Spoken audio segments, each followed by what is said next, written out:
Infelizmente, muitos lares em nossos dias têm se transformado em verdadeiros campos de batalha.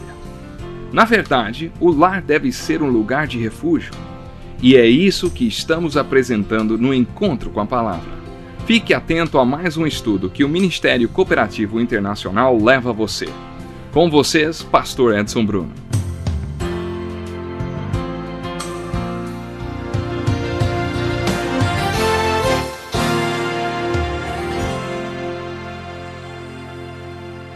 Bem-vindo a uma nova série de estudos sobre um dos meus assuntos preferidos. Quando meus filhos eram bem pequenos, sentavam-se no primeiro banco da igreja e os pés deles nem tocavam o chão, eu era uma autoridade máxima no assunto de casamento e família, e eu sempre dava estudos. Eu amava falar sobre esse assunto. Mas quando as pernas deles cresceram e seus pés tocaram o chão e eles se tornaram pessoas com vontade própria, calei-me a esse respeito. E não falei mais durante uns 15 anos. Um dia, algumas pessoas da igreja me confrontaram, perguntando por que eu não dava mais estudos sobre casamento e família. Eu disse, olha, eu acho que vocês sabem o porquê. Eles responderam, se você parar um pouco, pensar e orar a respeito, verá que hoje, provavelmente, você esteja mais qualificado e preparado para falar sobre casamento e filhos do que antes. Por que você não se abre um pouco e nos conta os problemas que você tem enfrentado e como Deus está ajudando você a superá-los? Foi o que fiz. Então, foi aí que descobri que todo mundo passava pelos mesmos problemas que eu. Essa foi uma época em que eu mais fui enriquecido com as experiências dos outros. Há pouco tempo, diz o pastor Dick Woodward, todos os nossos filhos estiveram aqui em casa. Jeanne e eu temos 5 filhos e 5 netos. Temos ainda 3 filhos por casamento, que amamos como se fossem nossos filhos biológicos. Todos eles vieram nos visitar, nossos 5 filhos, seus esposos e esposas e seus filhos. Foi uma bela reunião de família. É bom ver que nossos filhos estão tocando bem a vida. Todos eles andam nos caminhos de Cristo e nós somos muito gratos a Deus por isso. Sinto-me tão feliz por eles que hoje, novamente, sinto-me à vontade para falar sobre casamento e família. No entanto, queremos abordar o assunto com humildade. Pode acreditar, diz o pastor Dick, não há nada que você esteja passando hoje que Jeanne e eu não passamos também.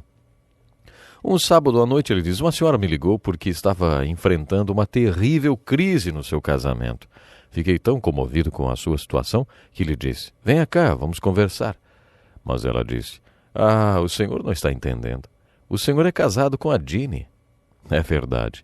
Sou casado com uma santa, mas vou contar uma coisa, não tem sido fácil para nós. Nosso casamento e nossa família não vieram prontos em uma bandeja de prata. Passamos por vários tipos de crises e se você tivesse tempo, contaria todas elas, assim como você me conta as suas. Você veria que sabemos o que você está passando porque já passamos por muita coisa. Poder compartilhar alguns princípios que descobrimos que realmente funcionam quando o assunto é casamento e família torna a nossa dor e experiência que tivemos até aqui de grande valor. É como se compensasse tanta luta. Uma vez, quando eu dava muito aconselhamento matrimonial, um homem me disse, será que não dá para conversarmos sobre casamento sem colocar Deus no meio tantas vezes? Eu não gosto disso, vamos falar só sobre casamento, ele disse. Eu fiquei olhando um tempo para ele e aí eu disse, olha, acho que um de nós está no lugar errado. E acho que sou eu. Porque se o Senhor não quer nada desse negócio de Deus, então o Senhor não quer ouvir nada do que tenho para falar sobre casamento e família. Os princípios de casamento e família que apresentarei estão todos na Bíblia, e por isso algumas pessoas podem até achar que é uma apresentação muito tendenciosa. Ela parte do princípio que foi Deus quem criou o casamento e a família. Uma vez ouvi a história de um homem que teve problemas com o seu carro e teve que parar no acostamento.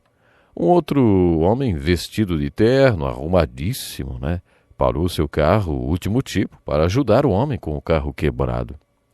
Aquele homem de terno parou, abriu o capô do carro quebrado. O carro quebrado era um daqueles Fords bem populares nos Estados Unidos. Muito bem, o homem bem vestido examinou o motor daquele Ford e num instante consertou. O dono do carro ficou maravilhado. O fato de aquele homem tão bem vestido pudesse ter consertado seu carro tão rápido. Então ele falou: "Puxa, como é que você conseguiu isso?" O homem respondeu: "O meu nome é Henry Ford. Eu sou o dono da fábrica que faz esses carros aí." Sabe, é isso que podíamos esperar de Henry Ford? Que ele soubesse consertar um Ford? Eu acredito que você pode contar que Deus sabe como consertar um casamento, porque foi Ele quem fez o casamento, foi Ele quem o criou. Isso nos leva para o texto da Bíblia pelo qual queremos começar. Em Mateus capítulo 19, fizeram uma pergunta para Jesus a respeito do casamento, e ele respondeu com outra, uma das suas perguntas preferidas. Vocês não leram? Não importa qual seja o assunto, devemos sempre perguntar a opinião de Jesus.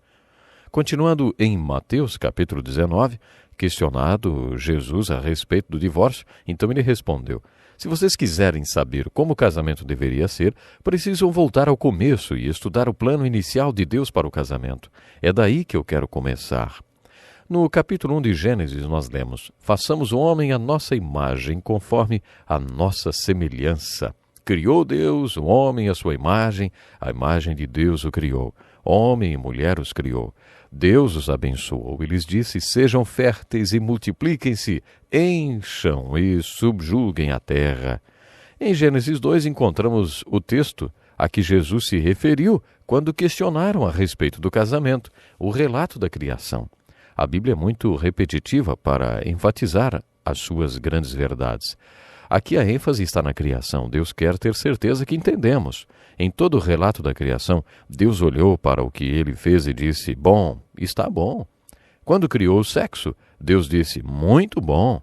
Mas quando chegamos no capítulo 2, encontramos as palavras: "Não é bom." O que?